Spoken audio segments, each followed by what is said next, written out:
There was a tiny village surrounded by mountains and hills. The village was called Asekpu, and there lived a princess named Kamsi. Her father was King Luke, and she was his only daughter.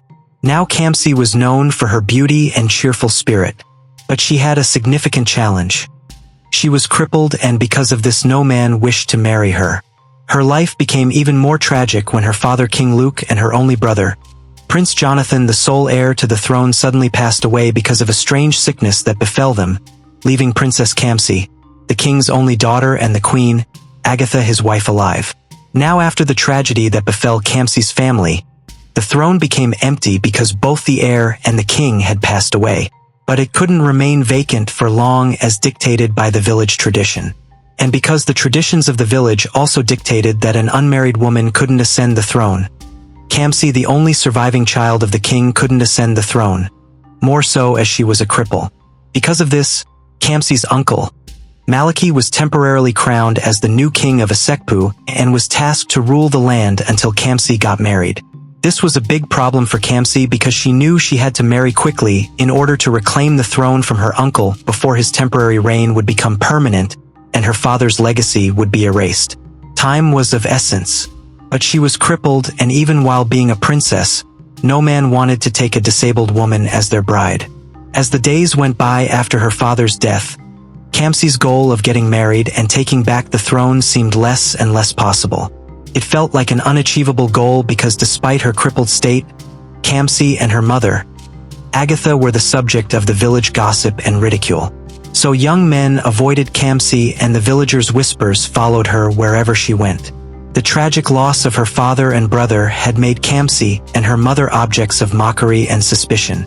Some of the villagers gossiped because they had never seen a wheelchair and did not understand how a chair could have wheels. Others believed that the late King Luke and his son were killed by Kamsi's mother, the queen. They also believed that Kamsi was crippled because her mother, the queen, used her legs to perform dark rituals.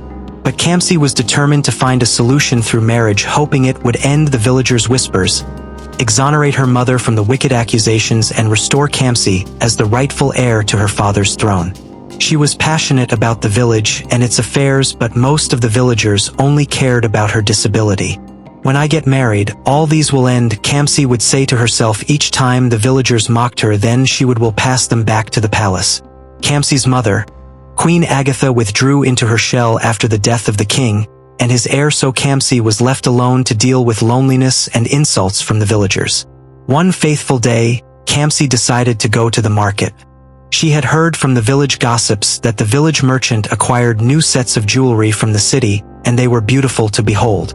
Kamsi remembered that she used to go to the market with her father to buy customized perfume and jewelry for her mother, Queen Agatha. And every time her mother received these gifts, she swooned and blushed uncontrollably. But since her father's death, no one had gifted her.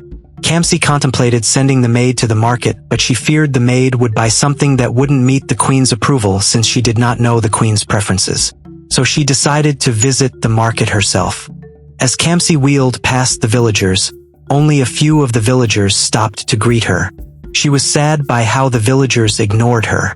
And she remembered that when her father was alive, the villagers always stopped to greet him and would genuflect with screams of His Majesty, echoing through the market, after which her father would ask them to go about their business. But now, nobody cared if she was a princess or not. All the respect they used to give her had suddenly vanished. Most of the villagers ignored her, and she saw that some even pointed hands at her and whispered amongst themselves, but she did not care about any of that. At the jewelry store, the merchant greeted Kamsi warmly and offered her the best of his new sets of jewelry. One of the sets caught Kamsi's eyes, so she paid for it, and happily, she left the store. But as she wheeled through the village, she passed a group of maidens. Then she heard one of them shout, "Look at her, princess without legs. You are just an ugly creature who should never have been born."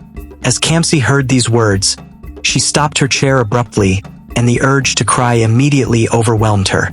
She had heard people call her worthless, but nobody had even said that they wished she was never born, and this hurt her even more than she thought it would. The words cut deep, and the comments grew louder and more hurtful. "You witch! Your birth killed your father and brother. If you were not born, they wouldn't have died. You are evil. Kamsi couldn't bear these words and she started to cry. Her father and brother were the only men who had accepted her wholeheartedly despite her condition, and they loved her flawlessly, so why? Why would she kill them?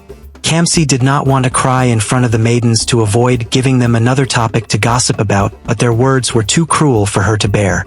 Suddenly, a young man stepped into view and he looked angry. "Enough of this," the man said in an authoritative voice. "How dare you speak like that to someone who has done no wrong to you?" The maidens were surprised yet irritated by the man who had stepped up in favor of Princess Camsy. One of them replied harshly in a loud voice, "Who do you think you are to tell us what to do?" But the young man was resolute and retorted, "I am someone who believes in decency and respect, and I won't stand by while you belittle someone who is already suffering. Have you no respect for the late king? Have you no conscience?" the man asked in a loud voice. The maidens felt defeated and glared at the young man but said nothing more. They exchanged uncomfortable glances and instead of apologizing to Kamsi, they rolled their eyes at the young man and left. After they left, the man turned to Kamsi and kneeled beside her. "Are you all right?" he asked, but Kamsi said nothing. "I am sorry they treated you that way," the man said. Kamsi, still trembling from the encounter, looked up at him with teary eyes. "Thank you. I didn't expect anyone to stand up for me," Kamsi said as she surveyed the young man who had helped her.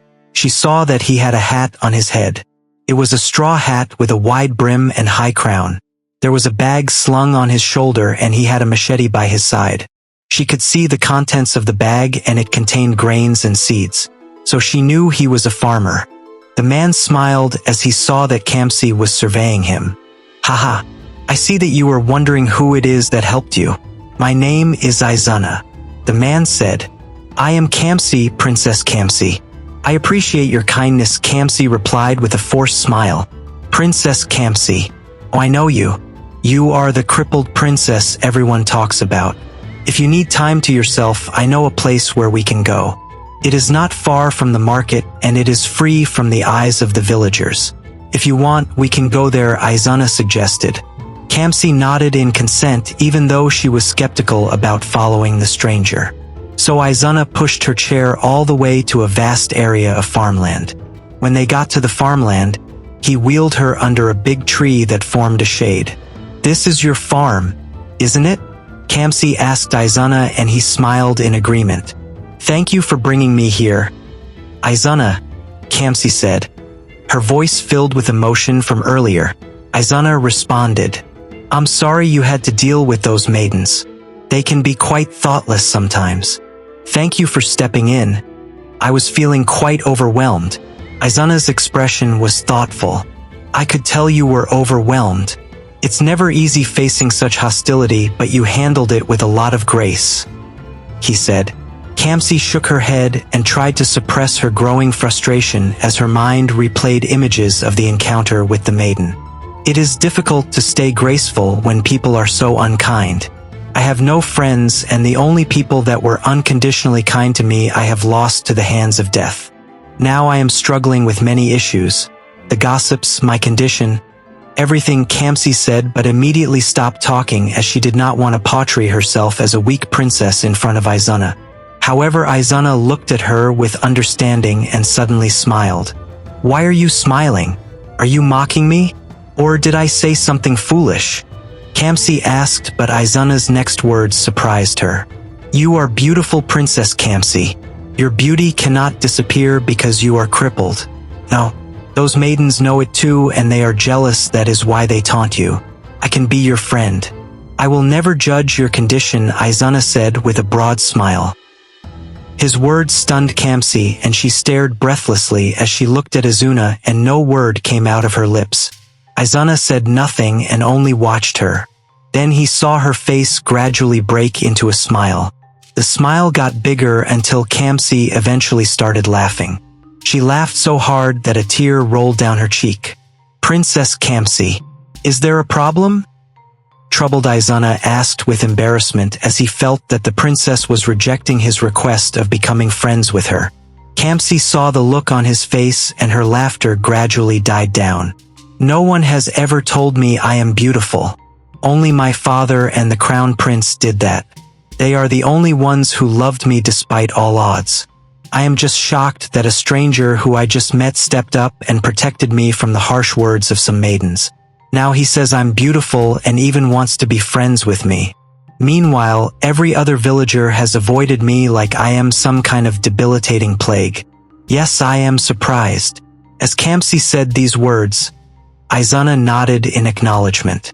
Okay, I understand that it is unbelievable considering the kind of life you lived in the past, and that is all right. But you truly are beautiful. Stay here. I wish to plant the grains in the farm. It wouldn't take too long. I already planted some earlier but ran out of grains, which is why I was at the market, Izana said. As he left, Kamsi watched as he dug the soil with his machete and planted grain in it. The sun was scorching, but he had his hat on him. She watched for a while, forgetting that Izana had asked to be her friend. It seemed like Izana had forgotten about her because he planted like no one was watching him. But then he flashed Kamsi a smile, and it made her remember that the young man had asked to be her friend, and this brought smiles to her face. It was the first time she was smiling genuinely since the death of her father and brother. When Izana finished planting, he went to Kamsi under the shade. Have you decided now? Izana asked as he sat down on the grass without care. Then he pulled off the farmer's hat and poured water on his face to cool himself, after which he washed his hands. Kamsi liked how free he was, and it made her smile again. Yes, I want us to be friends, Kamsi responded to his question. Does my new friend care for a little something to eat? Izana asked with a smile. Kamsi was about to ask him what it was that he wanted her to eat, then she saw him carefully open a basket that contained fresh fruits and nuts. So she replied, yes. Thank you. She was skeptical about eating at first. For some reason she feared that the fruits were poisoned, but she grew comfortable after she saw him munch the nuts and fruits. As they ate, they talked until they lost track of time. Izana talked about how much he had heard about her from the villagers. He said he missed King Luke, and he said he was sorry Kamsi lost her father. Kamsi thanked him when he said this. Thank you so much, Izana. You are a kind man, she said. Then they went on with their discussion. Izana's father was late, and his mother was not a native of Asekpu. His father married his mother from the neighboring village, but after his death, she fell sick and was unable to deal with the loss, so she went back to her people to be treated and remained there. But Izana visited her on occasions. This made Kamsi know that he truly understood the pain she was feeling from losing two people she loved, and she was grateful for the time he spent with her. Izana was a funny guy, and his jokes made Kamsi laugh. He was the first man who truly appreciated her real self and did not care about her condition. It had been a long time Kamsi had that much fun, and the more they talked, the more she learned about him and grew a liking for him. Dong dong dong, the village clock rang. The clock had been ringing at intervals, but Kamsi and Izana were too absorbed in their conversation to notice that time was slipping away. It was at that time that Izana noticed that the shadows were now darker and longer, and birds were beginning to sing. That was when they realized that it was evening already, and Kamsi was not within the walls of the palace. Oh no! My mother would be worried, Kamsi cried out. Then you better hurry home. I'll help, Izana said kindly. Then he hurriedly packed the remaining grains inside his basket. Let us meet again tomorrow, Princess Camsy. Same time, here at the farm. Does this please you? Izana asked as he stood up. Kamsi answered yes without processing the question. She was not herself at that moment as she thought over and over about how worried her mother would be. Then she offered to hold Izana's machete and the basket as he pushed the wheelchair all the way to the palace. Izana left Kamsi in front of the palace gate. Thank you, Kamsi said hastily to Izana as he collected his machete and basket from her hands. Tomorrow we meet again, Izana replied. Then he fled before the palace guards caught wind of him. Kamsi saw a group of guards with lamps approach her. Who goes there? The chief guard called out as he saw a figure in front of him. It is I, Princess Camsy, Kamsi immediately answered. Princess, we are sorry we did not recognize you. The chief guard apologized with a bow when he saw that the figure was truly Princess Camsy. You disappeared without the knowledge of anyone. The entire palace has been searching for you and the queen is deeply bothered. These words confirmed Kamsi's fears. When Kamsi entered the palace, she first went to the queen's chambers. There she saw her mother, Queen Agatha, seated on a stool gazing out into the village. Kamsi felt bad as she saw her mother in this state. She was aware her mother was yet to deal with the grief of losing her husband and son, and it made her sad that she was adding to her mother's problems. Queen Agatha was lost in thoughts and did not realize Kamsi's presence. So Kamsi wheeled her chair to her mother's side and gently placed a hand on her mother's arm. "Mother, Mother," she said as she shook her arm to bring her out of her thoughts. "Yes?" Queen Agatha replied as she almost jumped out of her seat in fright. But Kamsi held her strongly, and when Queen Agatha saw that it was her daughter whom she frantically searched for in the last few hours, she sighed in relief and sat down. "I thought I lost you too," Queen Agatha said sadly with her eyes fixed to the ground. "No, Mother, I am okay. I'm sorry I got you worried," Kamsi apologized. "Tell me what happened," Queen Agatha asked Kamsi.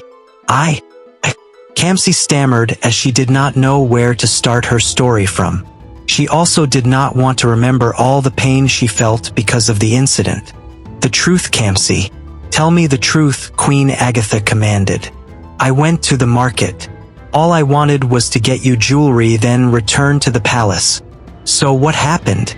Queen Agatha questioned Kamsi. "Nothing. It's just the usual insults and derogatory statements." "The jewelry is beautiful," Kamsi said with a smile, trying to brush off the conversation. But Queen Agatha was adamant and started to get emotional. "So the usual insults kept you out of the palace till nightfall. Kamsi? You have gotten used to being abused that you now think it's usual. I am tired, Kamsi. The weight of everything that has happened is crushing me, and I do not know if I can handle the pain any longer." When Kamsi looked at her mother, she saw that her eyes were filled with tears. "Kamsi, do you know how scared I was when I found out you were not in the palace? I alerted your uncle and the guards. I feared that the villagers harmed you. I hear what they say about you and about me. I hear the accusations and it hurts me. They blame me for everything, and they look at you, my beautiful daughter, and all they see is your disability. When your father was alive, they treated us with love and respect. But his death has made them forget the happy moments we shared as a community." It broke Kamsi's heart to see her mother cry, so she squeezed her mother's hand and tried to console her. "They are just cruel words, Mummy. They do not know the truth and they don't understand our pain. Please, don't cry," Kamsi told her mother as she wiped her tears with her hands. "Mummy, I made a friend today and I plan to meet him again tomorrow. He saved me from the cruel words of the maidens and he is the one I spent time with. We talked till I lost track of time." As Queen Agatha heard these words, she suddenly stopped crying and her eyes lit up in surprise. "A man, you say? Tell me, who is this man?" the queen asked. "His name is Izuna. His father is late and his mother lives in the neighboring village. He is a great farmer of the land," Kamsi answered. Farmer. I'm glad you made a friend. You have my permission to see him tomorrow, but don't get me worried by staying out for too long. Go with a guard and be careful with this new friend of yours. You just met him," Queen Agatha told Kamsi. Kamsi's face lit up with joy as she heard this. "Thank you, Mummy. Thank you. I'll go with a guard." "You have no reason to worry, Mummy," she said excitedly. "Now go meet your uncle. He needs to know you are back," the queen said. Later that day, Kamsi went to see her uncle. She saw that her uncle was in a council meeting with the elders of the village, so she stood by the door until the meeting was concluded. As the elders passed her, she greeted them, but only a few acknowledged her greetings. The rest acted like she was invincible. When Kamsi entered the throne room, her uncle, King Malaki, was seated on the throne. The room was dimly lit and the air was heavy with unspoken words. Then she bowed in a graceful arc. "Your Majesty," she said, in a firm and respectful voice. "Princess Camsy," King Malaki called out. "It's a good thing you decided to return from whatever escapade you ventured in." "Your mother was worried," he said. Kamsi had thought her uncle would ask if she was okay or try to find out what delayed her, but he didn't, and she was not surprised. She already knew her uncle was not a kind man, and he only acted like he cared to ease her mother's worries. "Sorry I came back late, uncle. I was with a friend." I did not know you have friends. I am not trying to make you feel bad, but I did not think someone would actually want to be friends with a cripple," the king said amidst chuckles. "Good luck with your friends. But next time you go on such escapades, do make sure you return early. Leaving the palace gates open endangers my life and compromises my safety," the king said harshly. Kamsi was not new to her uncle's unkindness. She knew he hated her, so she replied, "Okay," to avoid stretching the matter, after which King Malaki dismissed her. As she left the throne room, she felt bitter towards her uncle, but those feelings were quickly replaced by thoughts of Izuna, which made her smile. Then she prayed for the next day to arrive quickly, so she would see Izuna. After Kamsi left the throne room, the king thought about her and he grew curious about the supposed friend Kamsi had. He knew how cruel the villagers were to Kamsi, so he was very much surprised when Kamsi told him she was with a friend. So, King Malaki summoned his most trusted palace guard. "Your Highness," the guard greeted. "I have a discreet task for you. I want you to keep watch on Princess Camsy and report her movements and activities to me directly. This is a matter of utmost confidentiality and importance.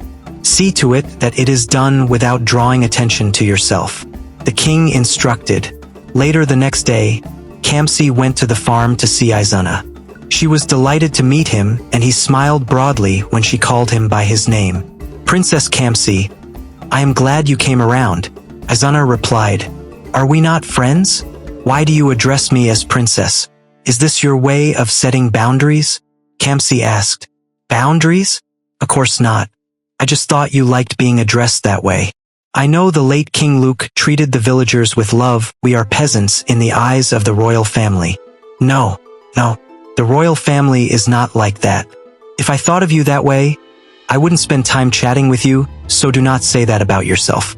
In case you've forgotten, it is because of you guys that the whole village has food to eat. Please call me Kamsi the same way I call you by your name," Kamsi answered. Kamsi spent the rest of the day gisting and laughing with Izuna.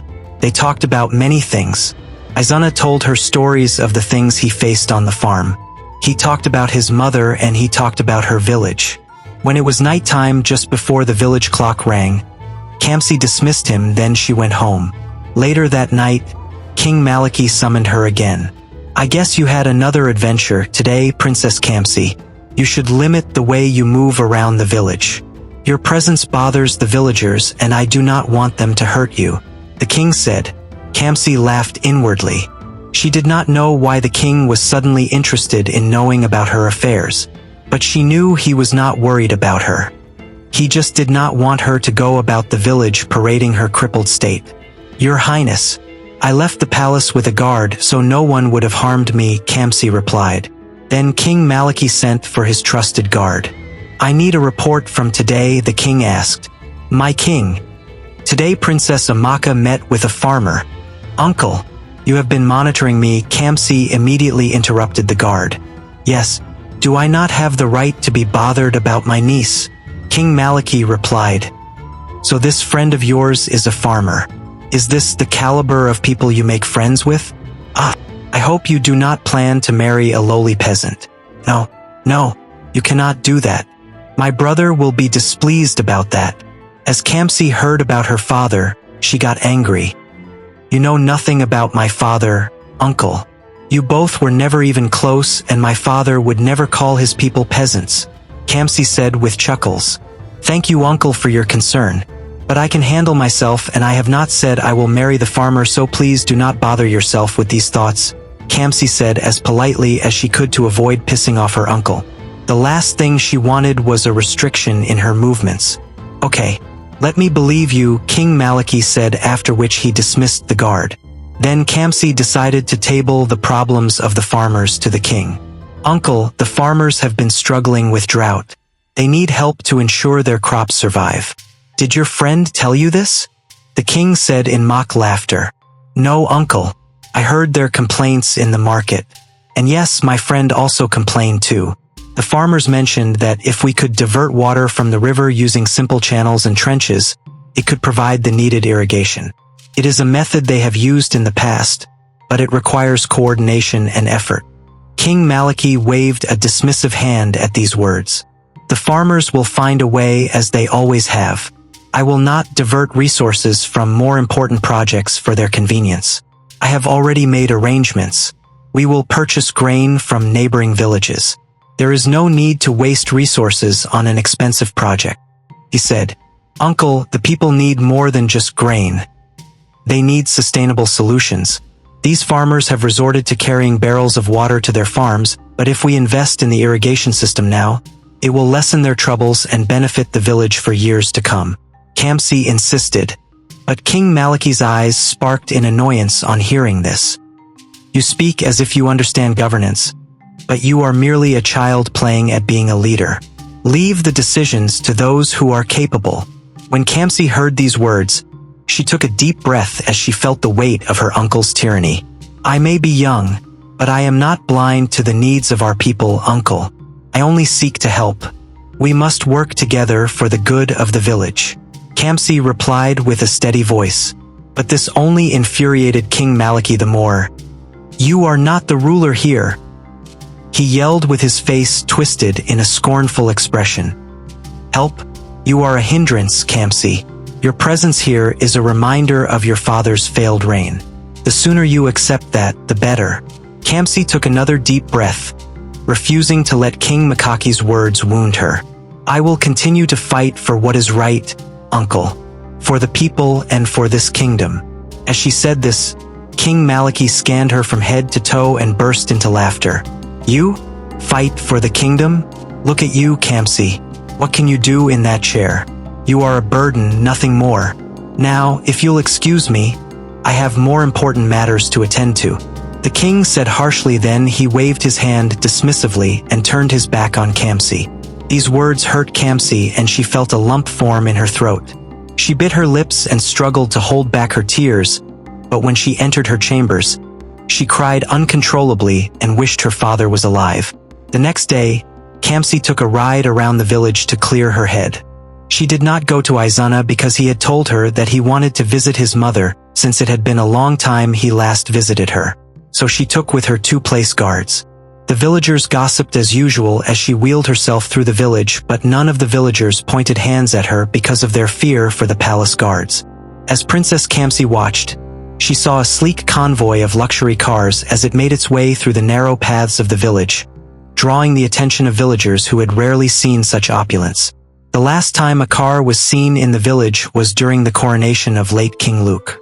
His friends from the university had attended his coronation. King Luke was the first man of Asekpu to attend a university, so when Kamsi started using a wheelchair, most of the elders were not surprised to see the chair. After all, they had seen a mini-house with tires. But the children marveled at the sight and followed the convoy as it made its way to the village square, but the elders watched with a mix of suspicion and interest. Kamsi was intrigued by the sight and followed the vehicles. The convoy stopped in front of the village square, and from the most impressive car emerged a tall, well-dressed man. An old man immediately recognized him. "Namdi!" The old man called with surprise as he approached him, and the tall man bent his head as the old man patted his back. His name was Namdi Okeke and he was a billionaire. He was the son of late Mr. Okeke who died in his sleep, and he had so much resemblance with his father. After his father's death, his mother disappeared from the village with him when he was just a little boy, and since then, no one had seen him until now. Kamsi watched with piqued interest as Namdi surveyed the village with a critical eye, his mind already envisioning the transformation he intended to bring.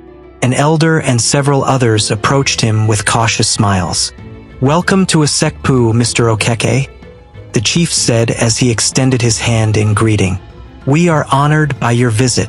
Namdi shook the elder's hand and his grip was firm and confident. "Thank you, sir.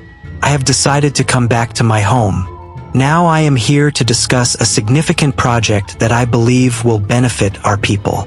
As Namdi spoke, the villagers murmured among themselves. Some were excited by the prospect of the new project, while others were wary of the changes such a development might bring. But Namdi kept talking. "I want to build a hospital. The hospital will lessen the deaths of the villagers. It will restore the sight of the blind villagers, and if there are crippled villagers in the village, it will correct their legs." The villagers screamed with joy as they heard this. "Our princess is crippled," one of the villagers shouted, and some of the villagers laughed at this. "Tufiakwa," an old woman spat. One of the guards heard this and nudged Kamsi. "Let us return to the palace, princess," he said with concern, as he did not want the princess to feel bad. Kamsi nodded, and one of the guards wheeled her out of the square. "So there is a cripple in the village. The hospital will correct her legs," Namdi said with a suspicious smile, but the villagers were too excited to notice. The chief nodded. "Let us take you to the palace so you can discuss your plans with our king." Namdi smiled, clearly confident in his ability to win the king over. "Of course, sir," he said. So the elders entered one of the cars and they left for the palace. The villagers continued to discuss excitedly until they dispersed to continue their various businesses. Meanwhile, Kamsi thought over and over again of Namdi as the guard pushed her chair. She was elated at the news of knowing that something could be done about her condition, and she hoped to learn more about the billionaire. She was engrossed in her thoughts that she did not know when she reached the palace gate. Now, Namdi's meeting did not go as he thought it would. The king kicked against the idea, and he did not understand why, because he knew how important it was for a village to have a well-equipped hospital. Instead, the king tried to convince him to renovate the village school and offer scholarships to secondary school leavers so they would be trained to the university level. Because of this, the elders adjourned the meeting after promising him that they would convince the king. As he drove out of the palace gate, his eyes fell upon Kamsi, who had just arrived at the palace. He noticed the wheelchair and the way she moved with quiet determination, and he smiled. "Finally, I have seen a cripple for the ritual," he muttered to himself. Thanks for watching. If you enjoyed the story, leave a comment on what you learned and subscribe to the channel so you won't miss out on the next episode. Have a lovely day.